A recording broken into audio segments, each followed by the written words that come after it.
Doctor Mohammad Yunus. Doctor Mohammad Yunus, আপনাকে আমাদের অনুষ্ঠানে স্বাগত জানাই। আমরা আপনাকে ধন্যবাদ জানাই আমাদেরকে সময় দেওয়ার জন্য।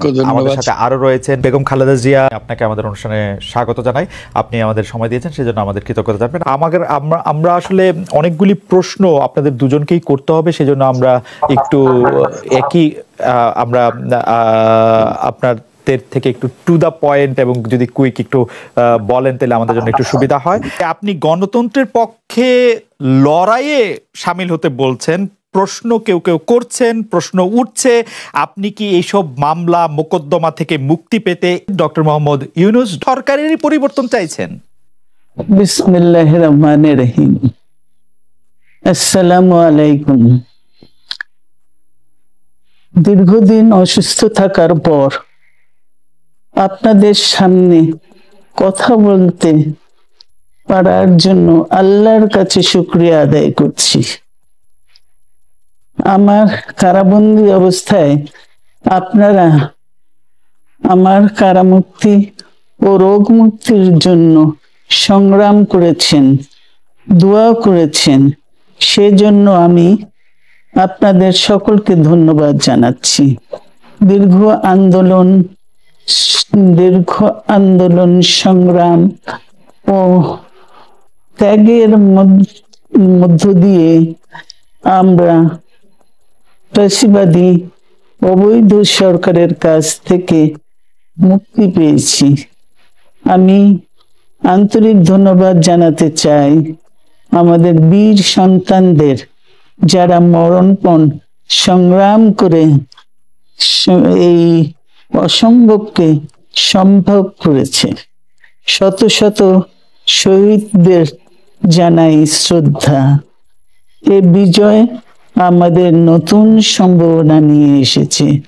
দীর্ঘদিনের নজিরবিহীন দুর্নীতি,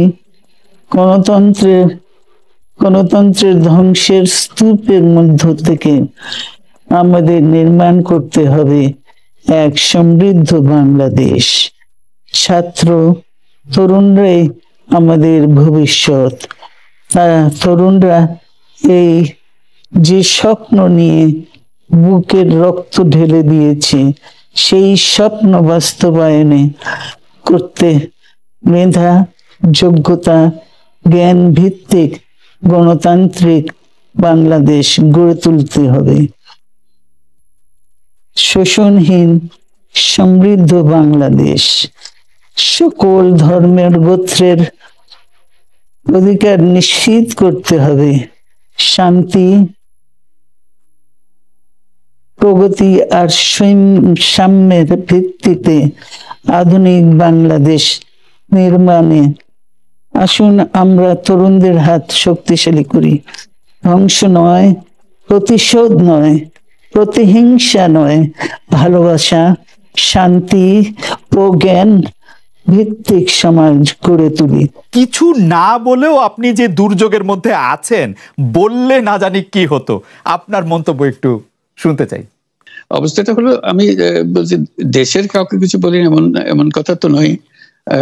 বাইরে বিদেশেও যে সবাইকে যে সাদরে নিয়ে আসি তাও না, তাদেরকে অনেক শর্ত দিই আমার এই কথাগুলো লেখার ছাপানোর আগে আমাকে বলতে হবে, যাতে আবার এমন কোনো কথা শব্দ এমন থেকে না যে আমি আর বিপদের সম্মুখীন হব। আমি শুধু বিপদ থেকে দূরে থাকার জন্য এটা করছি, কারণ আমি চারদিকে বিপদের মধ্যে আছি। আপনি যখন বলছেন যে গণতন্ত্র মানবাধিকারের পক্ষে এক কণ্ঠে কথা বলার আহ্বান আপনি জানাচ্ছেন, আপনার কাছে কি মনে হচ্ছে যে গণতন্ত্র মানবাধিকারের পক্ষে এখন বহু পক্ষ বহু কণ্ঠ, এটা আসলে এক কণ্ঠে কেউ বলতে পারছে না বা সাহস পাচ্ছে না বা বলছে না, এরকম আপনার মনে হচ্ছে কিনা? আমার মনে হচ্ছে তাই, কারণ বলতে পারছে না তো, মুখ খুলে সব গণতন্ত্রের কথা বলতে পারছে না। কাজে সেটা বলা, এক বাক্যে বলা, পরিষ্কার কণ্ঠে বলা, এটা আমাদের সবার দায়িত্ব, তো জাতীয় দায়িত্ব এটা, যে না হলে গণতন্ত্র বলে কিছু থাকবে না আমাদের জন্য। আদৌ গণতন্ত্র বলে কিছু থাকবে না। আপনাকে কি তিনি তার প্রতিদ্বন্দ্বী মনে করেন, নাকি সত্যি তার কাছে এমন কোনো তথ্য রয়েছে যে আপনার বিশাল কোনো রাজনৈতিক অভিলাষ রয়েছে? আপনি কি রাজনৈতিকভাবে তার প্রতিদ্বন্দ্বী হয়ে উঠছেন বলে তিনি আপনাকে অপছন্দ করছেন, না কি কারণে, আপনার কি মনে হয়? আমার মনে হয় উনি মনে করেন যে আমি দেশের সর্বোচ্চ ডাকু, সন্ত্রাসী, কিংবা আমি অপরাধী, আমি সেরা চোর, এই জাতীয় জিনিস মনে করেন। কাজে সেগুলো ব্যাখ্যা করেন উনি তার মাকে, এমন সব কটু শব্দ ব্যবহার করেন যাতে মনে হয় যে আমার সম্বন্ধে তার ধারণা খুবই খারাপ।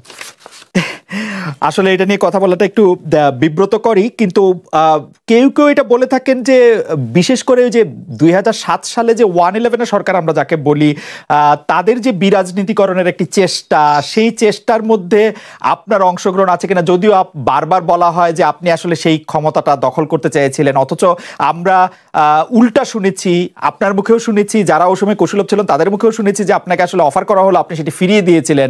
কিন্তু কেউ কেউ আবার বলে থাকেন আপনি একটা লম্বা সময়ের জন্য চেয়েছিলেন। এইটি কি একটা কোনো কারণ হতে পারে? এই ব্যাপারটিকে আমাদের দর্শকদের জন্য মানে বা ইয়েদের জন্য একটু আপনি পরিষ্কার করবেন যে আপনি আসলে রাষ্ট্রের সর্বোচ্চ ক্ষমতায় বা রাজনীতির জায়গায়, দেশ পরিচালনায়, সেগুলিতে আপনি আসলে আসতে চেয়েছিলেন কিনা, চান কিনা, বা ওই জায়গা থেকে।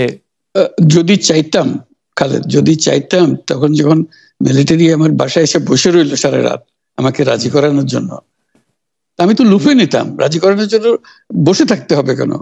আমি যদি ক্ষমতাই চাইতাম, বলে আর চলেন চলেন, কি করতে, কি কোন জামাটা পড়তে হবে দেখিয়ে দেন, এখনই যাচ্ছি। আমি তো সেটা করিনি, তাদের সঙ্গে তর্ক করেছি, সারা রাত ধরে তর্ক করেছে যে না ভাই আমাকে দিয়েন না, আমি এই কাজের উপযুক্ত না, আপনারা অন্য লক্ষ্য যান। তারা আমার উপরে মন ঠিক করে ফেলেছে আমাকে নিতে হবে। আমি বারে বারে বলতেছি তাদেরকে, তারা নিরাশ হয়ে ফিরে গেল, বললো যে সকালবেলায় আবার আসবো, সকালবেলায় আসলে তখন আপনি আমাদেরকে বলেন যে রাজি আছেন। এই কাজে তা না হলে তো আমি সঙ্গে সঙ্গেই রাজি হয়ে যেতাম। কে ছাড়ে যাও আপনাকে, দেশের পুরো সরকারের প্রধান হবার জন্য আহ্বান জানাচ্ছে, বাংলাদেশে এরকম কয়জন মানুষ আছে বলবো যে না আমি এই দায়িত্ব গ্রহণ করব না। আমি তো করলাম সেটা, এখন আমার নামে বলা হচ্ছে 10 বছর চেয়ে। আমি বছর দিয়ে প্রশ্নই উঠে না। তারপরে এরপরে তো কয় বছর কয় কাণ্ড, আমি 10 বছর দিয়ে কি করবোটা কি? আমি 10 বছর দিয়ে, আমি তো বলছি আমি এই কাজের জন্য নই। দেশে আমার দেশ পরিচালনা করা আমার দায়িত্ব না, আমার কাজ না, আমি জানি না এটা কিভাবে করতে হয়, আমি যেটা জানি সেটা করি। আপনার হাত দিয়ে যখন গ্রামীণ টেলিকমের প্রতিষ্ঠা হয়, তখন এর আয় থেকে আপনি গ্রামীণ ব্যাংকের সদস্যদের জন্য ব্যয় করার কথা বলেছিলেন বা ভেবেছিলেন। আপনি গ্রামীণ ব্যাংক থেকে চলে আসার সময় বা ওই আগে পরে আমরা দেখেছি যে সে আর্টিকেল অফ অ্যাসোসিয়েশনটা আসলে ওই একই রকম নাই, বদলানো হয়েছে। তো গ্রামীণ ব্যাংকের বা গ্রামীণ টেলিকমের এই বেনিফিশিয়ারি থেকে গ্রামীণ ব্যাংকের সদস্যদের আসলে বাদ কেন দেওয়া হয়েছে? মানে এইটার পিছনে কারণ কি? এখন গ্রামীণ টেলিকমের যে লভ্যাংশ তা কোন খাতে আসলে ব্যয় করা হয়, বা মানে যে আয়টা, মুনাফা, সেটি আসলে কিভাবে ব্যয় করা হয়? গ্রামীণ টেলিকম একটা স্বতন্ত্র প্রতিষ্ঠান।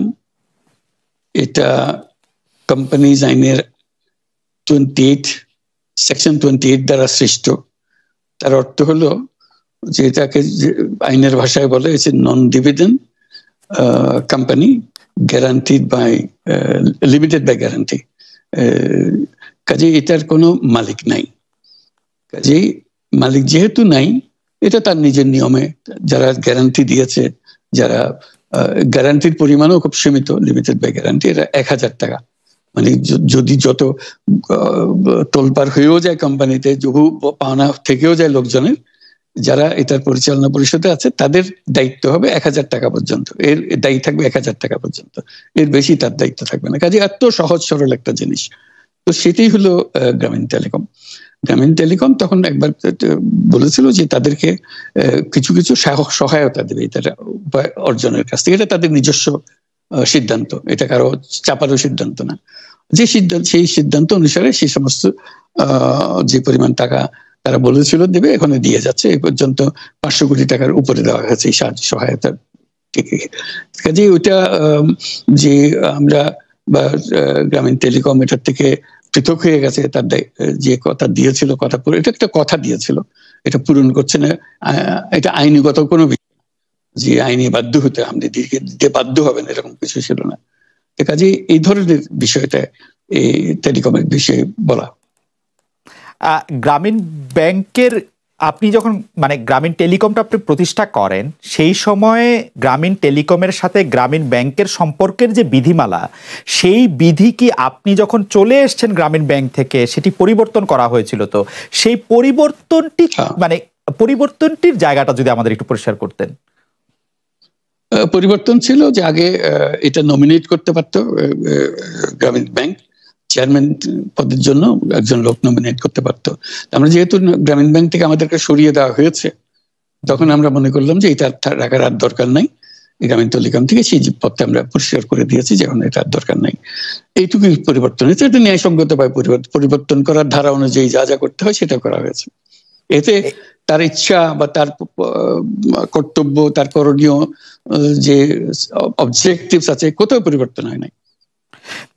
এই ক্ষেত্রে আমাদের এই বিষয়ে আর কি এইটাই আমাদের আরেকটা প্রশ্ন, সেটা হচ্ছে যে গ্রামীণ টেলিকম কি গ্রামীণ ফোন থেকে প্রায় 37% লভ্যাংশ পায়, যে এবং যদি পায় 34% লভ্যাংশ পায়, সেই 34% লভ্যাংশের যে টাকাটা, সেই টাকাটা কোথায় বা কি উদ্দেশ্যে ব্যয় করা হয়?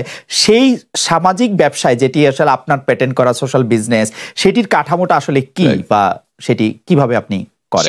সামাজিক ব্যবসা হলো এমন একটা নতুন ধরনের ব্যবসার চিন্তা, যেটা আমরা প্রমোট করছি, আমরা নিজেরা প্র্যাকটিস করছি। যেটা ব্যবসা মানে হলো মুনাফা করা, ব্যক্তিগত মুনাফা করা, এবং তার লক্ষ্য হলো সর্বোচ্চ মুনাফা করা। এটি হলো ইকোনমিক্স এর নিয়ম, যে সর্বোচ্চ মুনাফা যদি করি সবকিছু ঠিকঠাক মতো চলবে। আমরা বললাম যে এটা ভুল জিনিস, যে সর্বোচ্চ মুনাফার মধ্যে দিয়ে মানুষকে এক রকমের নেশাগ্রস্ত করেছে। এই মুনাফার নেশার মধ্যে তাকে ঢুকিয়ে দেওয়া হয়েছে। এই মানুষকে এই মুনাফার নেশাগ্রস্ত মানুষ হিসেবে এটা আমরা কল্পনা করতে পারি না। আমরা বলছি যে এটা মুনাফা সে করবে, সর্বোচ্চ মুনাফা করবে, কিন্তু অন্য ধরনেরও ব্যবসা আছে। ব্যবসা এখন শুধু এক প্রকারের ব্যবসা আছে, যে ব্যবসাতে শুধু মুনাফা সর্বোচ্চকরণ, এটাই হলো নির্দিষ্ট নিয়ম।